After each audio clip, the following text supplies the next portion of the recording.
Bharat Ratna doctor Bhimrao Ambedkar को कोटि कोटि नमन। ये कार्यक्रम डॉक्टर भीमराव अंबेडकर के जीवन पर आधारित है, जहां भारत की जनता के प्रति उनके योगदानों को पूरी सजगता से चित्रित और रेखांकित करने का प्रयास है। कार्यक्रम में दिखाई गई घटनाएं लब्ध प्रतिष्ठ पुस्तकों से ली गई हैं। इस कार्यक्रम के जरिए चैनल की ओर से एक विश्वसनीय, सजग और सकारात्मक प्रयास है कि डॉक्टर बाबा साहेब भीमराव अंबेडकर के जीवन की संघर्ष यात्रा एवं गौरव गाथा पूरे आदर के साथ घर घर पहुंचे और उनके योगदानों से सभी संपूर्णता में परिचित और आह्लादित हों।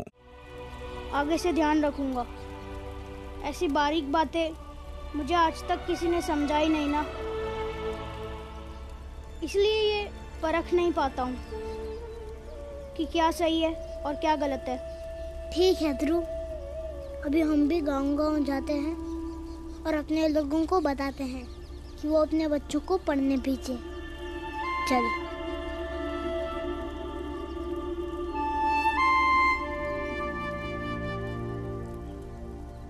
राम जी, आप भी कुछ देर के लिए घर हो आइए, मैं हूँ यहाँ पर। लेकिन गुरुजी आप चिंता क्यों कर रहे हैं, मैं हूँ ना यहाँ पर। ठीक है गुरुजी।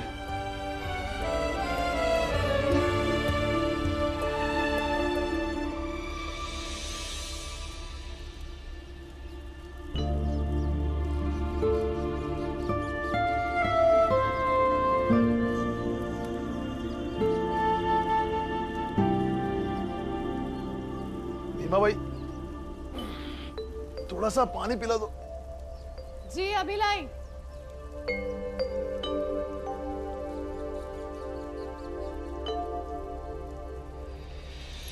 लीजिए।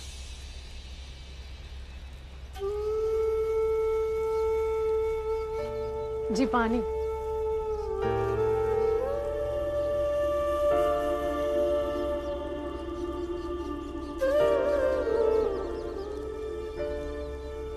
पानी।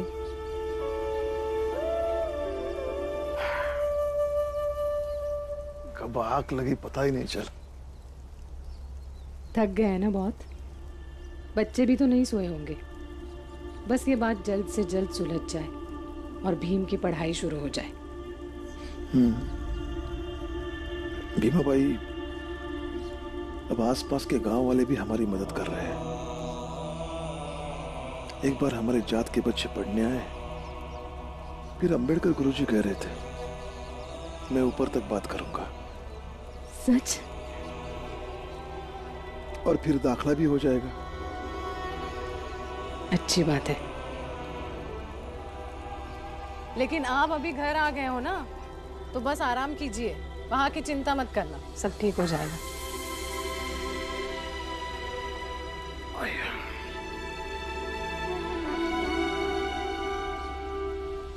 हम भी गांव-गांव जाकर अपनी बिरादरी के लोगों से बात करेंगे। अगर उनकी जात के लोग हर जगह हैं, तो हमारी जात के लोग भी हर जगह हैं।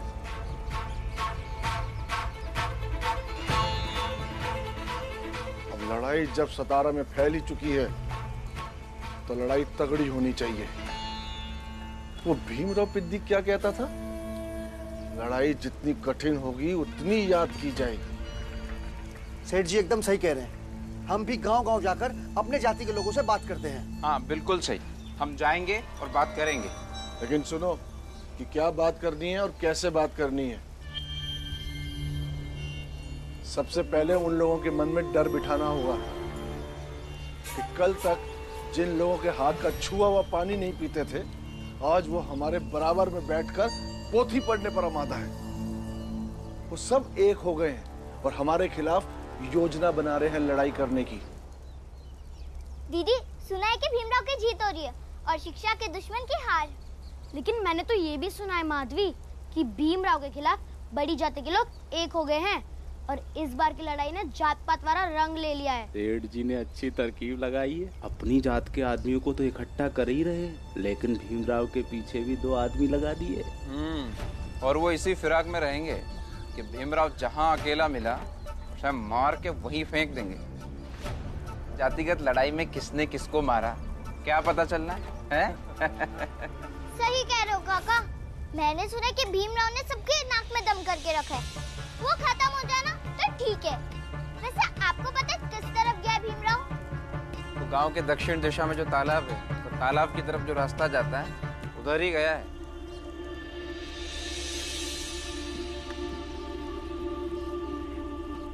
काका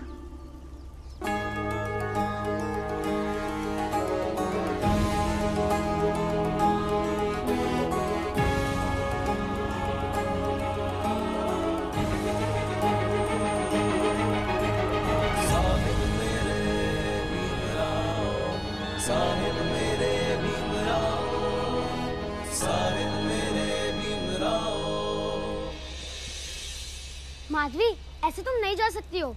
कैसी बात कर रही हो दीदी? मेरा भाई खतरे में और मैं नहीं जाऊंगी। समझो माधवी, हमारी जाति के किसी ने देख लिया तो एक दूसरा बवाल खड़ा हो जाएगा। जो होगा सो होगा। अभी ज्यादा जरूरी है अपने भाई की रक्षा करना। तुम्हें मालूम है मेरी विदाई पर भी इसका असर पड़ेगा। अब जो भी करना है सोच समझ के करना।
शुक्र है तुम दोनों का, लेकिन तुम दोनों को कैसे पता कि वो दोनों मेरे पीछे थे? मैं और दीदी गली में थे। सेठ जी ने अच्छी तरकीब लगाई है। भीमराव के पीछे भी 2 आदमी लगा दिए। वो इसी फिराक में रहेंगे कि भीमराव जहां अकेला मिला उसे मार के वहीं फेंक देंगे।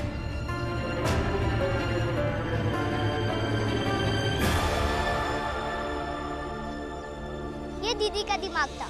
दीदी ने ही कहा ऐसे कोई हमें देख लेगा तो मुश्किल हो जाएगी, इसलिए हमने छुप कर ये सब किया। सुनो भीमराव, ऐसा अकेले मत जाओ, कभी भी कोई भी तुम पे हमला कर सकता है। ये तो शायद छोटी बात थी, आगे चल के मुझे और मुसीबतों का सामना करना पड़ेगा। कर तो सकता है, लेकिन जिनके पास ऐसी 2 बहादुर बहनें हो उसको डरने की क्या जरूरत। अब आप दोनों घर जाइए, मैं जाता हूँ। भीमराव किसी की सुनता थोड़ी है, उसे जाने दीजिए। हम दोनों चलकर उसकी जाति के लोगों से कह देते कि उसे खतरा है।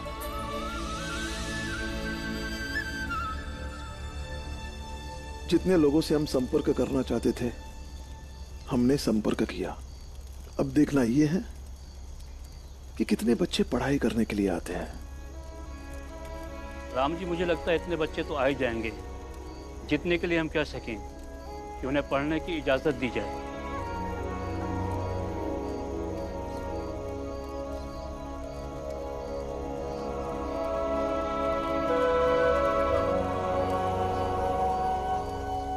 नमस्कार, हम अलग अलग गांव से आए हैं किसी भीमराव की पढ़ाई में सहायता करने के लिए। इसने हमें बताया है और हमारे आई बाबा ने यहाँ भेजा है। मैं ही भीमराव हूँ और मुझे ही आप सबके साथ की जरूरत है। लेकिन आप लोगों को सिर्फ मेरी मदद के लिए मेरा साथ नहीं देना है, बल्कि पढ़ना है, पढ़ लिख के आगे बढ़ना है। मेरे बाबा हमेशा कहते हैं कि शिक्षा से ही जाके समाज की उन्नति होती है। और उन्नत समाज ही उन्नत देश बनाता है। और जब हम सभी पढ़ेंगे तभी इस समाज और इस देश की मदद होगी। हाँ हम पढ़ेंगे, हाँ हम पढ़ेंगे। ठीक है, अब हो गया। मैं सुबह सुबह अंग्रेजी ऑफिसर से मिलता हूँ, रास्ता जरूर निकलेगा। हाँ भीम, अब तो तुम्हारी जीत निश्चित है। नहीं ध्रुव, सिर्फ मेरी ही जीत नहीं है, सबकी जीत है और सच्चाई की जीत है।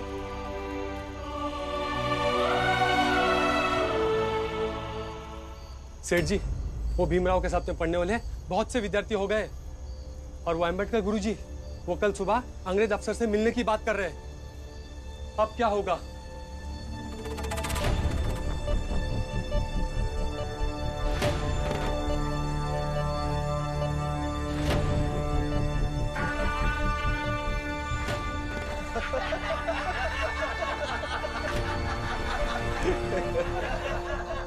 सवेरा होने दे पगले, पासा पलट जाएगा।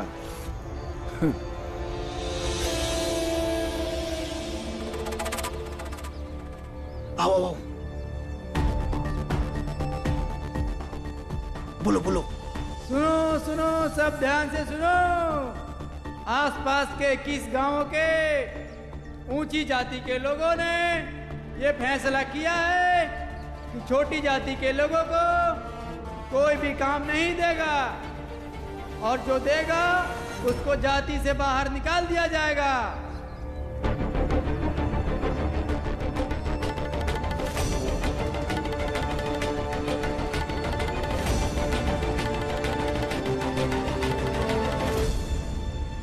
ठीक से सुनाई दिया तुम सबको या फिर से बुलवाऊं? अरे अगर हमें काम से हटा दिया जाएगा तो हम खाएंगे कहाँ से? हम तो भूखे मर जाएंगे। समझा कर, खाना खिलाकर, डरा कर समझाया था हमने, लेकिन तुम लोग समझे ही नहीं। फिर हम क्या करते? हमारे पास कोई रास्ता ही नहीं बचा था। अरे परेशान क्यों होते हो भाई? तुम्हारे बच्चे विद्यालय जाएंगे, पढ़ लिख के बैरिस्टर बनेंगे, और जब बैरिस्टर बनेंगे तो कमाएंगे भी ना, तब खाना खा लेना। और हाँ, मैंने सुना है अंबेडकर गुरुजी अंग्रेजी अफसर को बुलाने के लिए गए। अच्छी बात है। और अब जब अंग्रेजी अफसर यहाँ आएगा तो तुम सब उनसे कहना, साहेब हम इस विद्यालय के बाहर भूखे मर जाएंगे लेकिन हमारे बच्चे जरूर पढ़ेंगे। हाँ, यही कहने आए थे हम। दरअसल बात अब पढ़ाई और भूख से ऊपर हो गई है। ये हमारे आत्मसम्मान की और जाति के पहचान की बात है। हम यहीं बैठेंगे, चाहे हमें कोई काम दे या ना दे। अगर हमें कोई काम नहीं देगा तो हम भूख से मर जाएंगे, लेकिन अब हम पीछे नहीं हटेंगे। तब तक हमने जाने, हम पढ़ेंगे। हम पढ़ेंगे। लो भीमराव, तुम्हारी जीत का जश्न मनाने के लिए मंच तैयार हो गया है। अब अंग्रेज अफसर आएगा और फिर तुम लोग विद्यालय में पढ़ने के लिए भी जाओगे। लेकिन एक बात ध्यान रखना, हम इन्हें काम नहीं देंगे। तुम्हारी पढ़ाई की कीमत ये सब चुकाएंगे।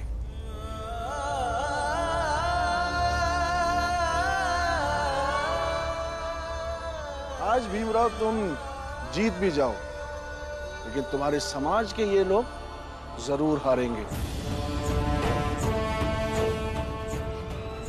और मैं अच्छे से जानता हूं कि भीमराव को हार स्वीकार नहीं है, चाहे जो हो जाए। आज पहली बार तुम जीतो या हारो, मैं जीता हुआ ही रहूंगा।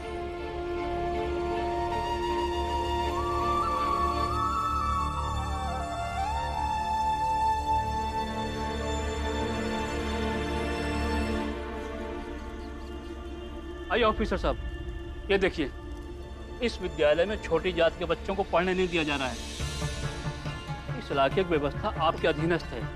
बताइए, बच्चे क्या करें, कैसे पढ़ें? देखिए साहब, हम बस इतना चाहते हैं कि ये छोटी जात वाले बच्चे हमारे बच्चों के साथ ना पढ़े। इससे हमारी सामाजिक व्यवस्था बिगड़ जाती है और फिर तो ऊंच नीच का फर्क ही नहीं रहा। और सदियों से जो काम के आधार पर जातियों को बांटा गया है वो समाप्त हो जाएगा और उसके परिणाम ये होंगे कि पूरा समाज बिखर जाएगा और आपस में दंगे फसाद शुरू हो जाएंगे। देखिए, मैं तो कहता हूँ सामाजिक संतुलन को बनाए रखने के लिए सरकार को हमारी बात माननी चाहिए। हाँ। और हमारे सामाजिक तानों बानों के साथ छेड़छाड़ नहीं करनी चाहिए। हाँ।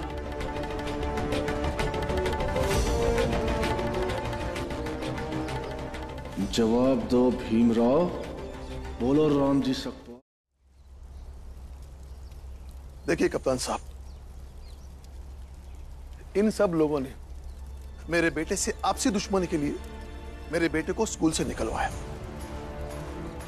और जब हम सब ने मिलकर इनका विरोध किया तो सेठ जी ने गांव वालों के साथ इस लड़ाई को जातिगत रंग लगा दिया। और कुछ नहीं, मेरे बेटे को ना पढ़ने देने का यह षड्यंत्र है। अब आप ही बताइए, पढ़ाई करने से समाज की व्यवस्था बिगड़ेगी या समाज का विकास होगा?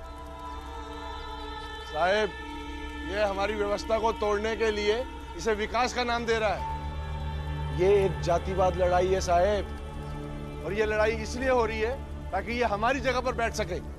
ये सब इनकी साजिश है। आप शांत रहिए, हम सुन रहे हैं। कप्तान साहब, इन्होंने घूम घूम कर सबको कहा कि कोई भी अपने बच्चों को भीम के साथ अगर पढ़ने के लिए भेज देगा तो उसका सूद और मूल दोनों का हिसाब देना पड़ेगा। फिर भी किसी तरह कुछ लोगों ने इनका कर्जा चुका दिया और अपने बच्चों को यहां पढ़ने भेज दिया। उनके बच्चे पढ़ने के लिए आए भी, लेकिन अब इन्होंने सबके काम पर प्रतिबंध लगा दिया। हम लोग इनके खेतों में, इनके घरों में जाके रोजी रोटी कमा लेते हैं, तो फिर हम अपने बच्चों को पढ़ा क्यों नहीं सकते? क्या हमारी उद्धार की बात करना सामाजिक व्यवस्था को तोड़ना है? देखिए साहब, नियम और कानून अपनी जगह और हमारी सामाजिक मान्यताएं अपनी जगह। हमारे बच्चे इनके बच्चों के साथ पढ़ने नहीं जाएंगे, और अगर गए तो हम इन्हें काम नहीं देंगे।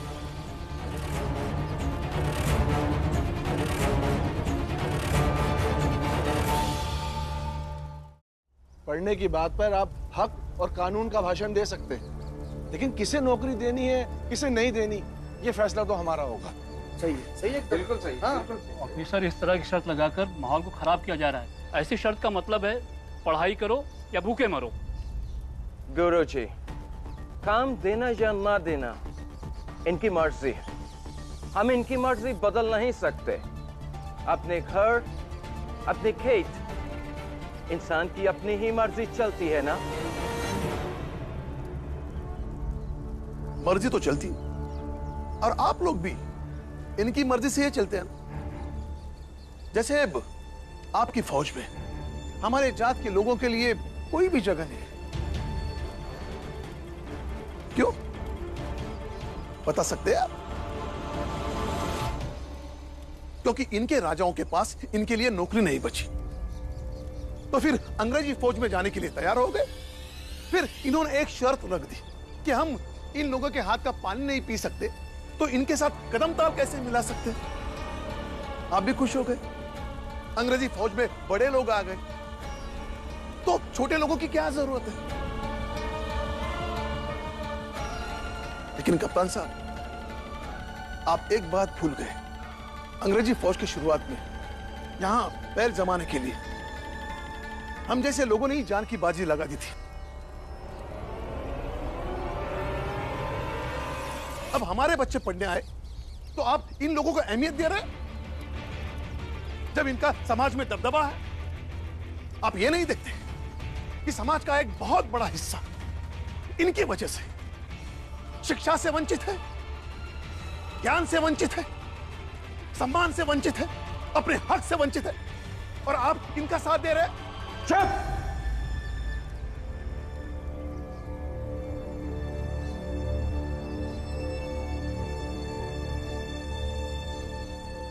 ज्ञान मत दीजिए हमें। आपकी बातों से हमारी ही सरकार के खिलाफ बगावत की बू आ रही है। जो भी फैसला करना है जल्दी कीजिए, हमें और काम के लिए भी जाना है, अंडरस्टैंड? तो ठीक है भाइयों, फैसला हो गया, भीमराव और हमारे बच्चे पढ़ेंगे।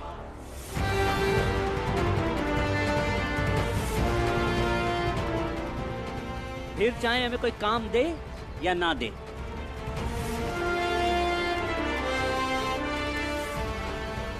अब चाहे हम भूखे ही मर जाएं, लेकिन अब बच्चे तो पढ़ेंगे सेठ जी।